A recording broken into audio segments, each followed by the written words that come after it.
Hello. Today we are going to learn about audit planning. Before that, we need to know why auditor need a plan.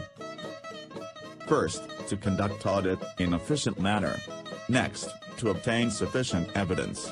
Furthermore, to help avoid misunderstanding. For the first step, auditor need to do a pre-plan. In this step, auditor need to decide whether the financial statement framework used is acceptable.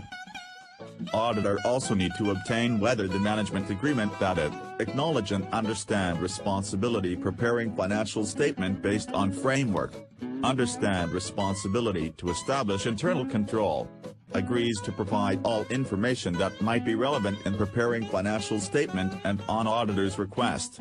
Then, auditor need to make an initial audit by doing an ethical clearance, and request information about management integrity, disagreement with management about accounting policies, and communicate to those charged with governance regard fraud and internal control related matter. Auditor also need to know client's reason for audit, whether it is a financial report audit or any other special audit. Check on the staff requirement for audit engagement. And then, prepare an engagement letter. But, what is engagement letter? It's a letter from auditor to the client. It's also an agreement between auditor and client for audit. And, it is sent to client before commencement of audit. Inside it, there are scope of audit, responsibilities of auditor and management, identification of applicable FR framework, references and statement about circumstances that report may differ from expected form. What is management assertion? Co-director discharge their stewardship functions by making representation of their business conduct through FS. The categories of management assertions are completeness, presentation, existence, rights, valuation, and occurrence. 3 categories of FR assertion are, classes of transaction and events, account balance, and presentation. Next, we move to the next step, which is obtaining background information. Auditor need to have better understanding on client's background and history, major activity, and reliability of internal audit. Auditor also must obtain knowledge about client's industry and business, to establish any unique accounting requirement, and identify industry and inherent risk. Auditor also need to make a tour at client's facility, and then identify related party information, such as government regulation. Lastly, review the requirement of expert work. Step number 3, obtain information about client's legal obligation. First, examine Memorandum of Association MOA. Secondly, examine Article of Association AOA. Thirdly, examine the minutes of Board of Director BOD. Fourthly, examine contract. Finally, obtain information, examine minutes of shareholders meetings. Step 4, perform preliminary analytical procedures, page 94 in your audit textbook. What is mean by analytical procedures? Analytical procedures originally developed and used for the purposes of financial statements. Analytical procedures as an audit tool is consistent with the cost benefits or risk analysis approach to auditing. Do you know why we need analytical procedures? Absolutely not, right? So here's the things. First, to assist in planning the nature, timing and extent of audit procedures. To identify potential errors. To determine areas that require detailed checking and substantive tests.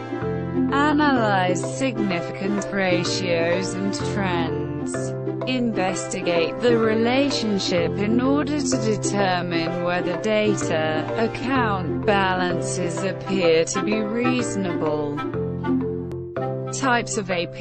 1. Trend analysis. Examine change in the account over time. 2. Ratio analysis, comparison across time or to a benchmark of relationship between financial statements items, example quick ratio, current ratio, average collection period, stock turnover. 3. Reasonable analysis or test, forming an expected relationship using financial data, non-financial data or both to test account balances or changes in account balances. Preliminary AP include 1. Compare client and industry data. 2. Compare client data with similar prior period data. 3. Compare client data with client-determined expected result. 4. Compare client data with auditor-determined expected result. 5. Compare client data with expected result, using non-financial data. How to assess audit risk. Audit risk and its component is assessed by the auditor to represent a matter of professional judgment by the auditor. Due to this, some steps are taken to minimize audit risk, such as plan and delegate the audit with due care, audit evidence are properly documented, and many more. However, since the auditor cannot examine every item, the auditor has to select a sample of items for testing. In example audit sampling, it is to enable the auditors to obtain and evaluate audit evidence about some characteristic of the items selected in order to form or assist in forming a conclusion concerning the population.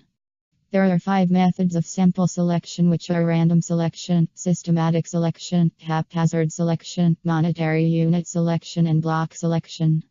Steps in compliance testing are by determining the sample size, then choose the sample of selection, and then executing sample plan and evaluation. While the steps in substantive testing is by population distribution, then audit risk, then difference estimations, and lastly steps in difference estimation. Now we will continue with step 5, which is set materiality and acceptable audit risk. What is materiality? Is a criterion for determining the items require attention and detailed examination and needs to consider both the quantitative and qualitative nature of the misstatement. Well, audit risk is the risk that the auditor gives an unmodified or unqualified audit opinion when the financial report is materially misstated. There are 2 types of risk faced by auditor. One of it being audit risk and the other being auditor business risk. Audit risk consists of 3 risk, which is inherent risk, control risk, and detection risk. Examples of business risk are limitations and sanctions imposed. Audit risk model is calculated by using IR times CR times DR.